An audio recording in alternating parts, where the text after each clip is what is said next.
De volta aqui com a nossa análise, Jussara, agora conversando com você, a gente tem uma expectativa amanhã para que Milei entregue ao Congresso Nacional uma série de projetos, ou pelo menos dele um caminho para o que quer fazer, né, como prioridade nesse começo de governo. Mas tem ali uma dificuldade que é essa relação com o Congresso Nacional, onde não tem maioria ainda, é preciso estabelecer esse diálogo. Por um outro lado, uma figura que foi bastante vista nessa posse, principalmente pelo Brasil, né, por nós aqui, foi a figura do ex-presidente Jair Bolsonaro, que levou uma comitiva, fez questão de tirar foto ao lado de Milei, de cumprimentá-lo como se fosse um chefe de Estado. Boa tarde, Gil, professora Flávia. O que eu estava observando aqui é que, na fala, a professora ela sintetizou ali o fato dele também já dar alguns recados mostrando ali que ele vai precisar ser mais pragmático, mais objetivo, porque agora ele, né, tem um Estado nas mãos aí para tocar. Mas ele, nessa posse dele e essa presença do ex-presidente Jair Bolsonaro também dão alguns sinais de como a gente vai ver Milei daqui para frente. Ju, eu chamo a atenção também pelo fato de ele, no discurso dele, ele fala em nova era, ele critica os seus antecessores, ele se coloca ali quase como um salvador. E ele faz alguns gestos que mostram que ele ainda está tentando entender que Milei estará no governo. Se é um Milei ainda ali da campanha, porque que vai tentar ali, eu sou o antissistema, não me cederei ao sistema político, e ele precisa, porque ele precisa negociar com o Congresso, onde ele não tem a maioria, ou se ele vai ser mais pragmático. Porque, quando ele faz esse discurso fora do Congresso, de costas de políticos e mais próximo da militância, e logo depois desse discurso ele abraça Jair Bolsonaro, a gente tem ali, pode sentir ali um cheiro do que vem pela frente, no sentido de, será que ele vai insistir nesse personagem de um político fora da curva, um político antissistema? Ele vai insistir nisso? Até quanto tempo ele está pegando uma Argentina que precisa de resultados, né? É o que a população espera. Agora, a gente chama atenção também, hoje,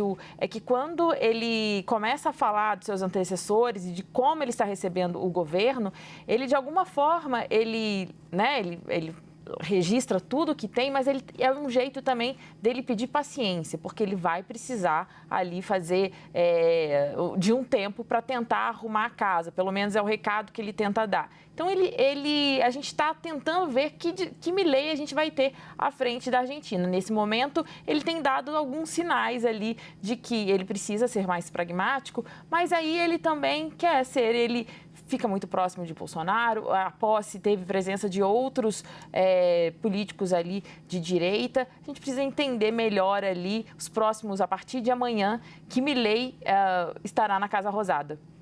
Professora Flávia, a gente também está falando de uma eleição na Argentina muito polarizada, né? A gente viu ali os dois candidatos com uma margem pequena nas pesquisas, depois isso começou a ter uma diferença ali no resultado do primeiro turno, mas sim uma eleição polarizada. Isso também pode ser uma dificuldade para Milei nesses primeiros meses de governo? Eu acredito que sim, Juliana, porque a disputa foi muito acirrada. E quando eu digo acirrada, desde as primárias, né? A gente teve o Milei vencendo as primárias, depois o primeiro turno das eleições, a gente teve a vitória do Massa e agora o Milei de novo no segundo turno e ele se torna presidente da Argentina. Por isso que eu digo que foi acirrada, né? Por conta dessa trajetória até a chegada do resultado final. E a polarização da sociedade argentina se acentuou ainda mais, se aprofundou nesse tempo, nessas últimas eleições. Essa polarização lá eles chamam de La Grieta. E vem desde o governo Kirchner, né? Então já tem algumas décadas aí que a sociedade argentina vive esse racha, ainda antes do que no Brasil. A gente passou por esse movimento também, infelizmente, mas lá eles tiveram uma piora, né, desse cenário. E isso pode prejudicá-lo. Num primeiro momento, ajudou a vencer as eleições, porque a parcela, então, da população que refutou totalmente o kirchnerismo, encontrou abrigo justamente junto ao Milei. E isso que o levou à vitória.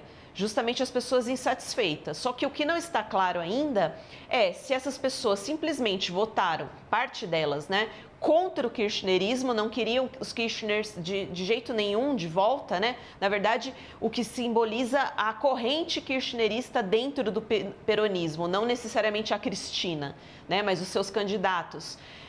Então, são essas pessoas ou, de fato, eles abraçaram as ideias e a vertente política que o Javier Milei representa, que ele se diz um libertário, ele flerta com ideias da ultradireita e da extrema-direita, que foi o que a gente viu na política externa, né? A grande ausente do discurso do Milei de hoje foi a política externa, ele não fez nenhuma menção a nenhum outro país, apenas a Venezuela, mas de uma maneira pejorativa, né, dizendo que a Argentina não iria se tornar uma Venezuela de Maduro, mas ele não disse para onde que a política externa argentina irá.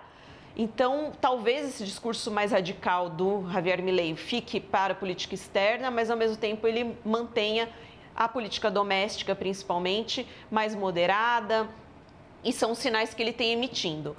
A atual chanceler dele, Diana Mondino, tem moderado muito o discurso também, e aí a gente verá como serão as relações tanto com o Brasil quanto com o Mercosul.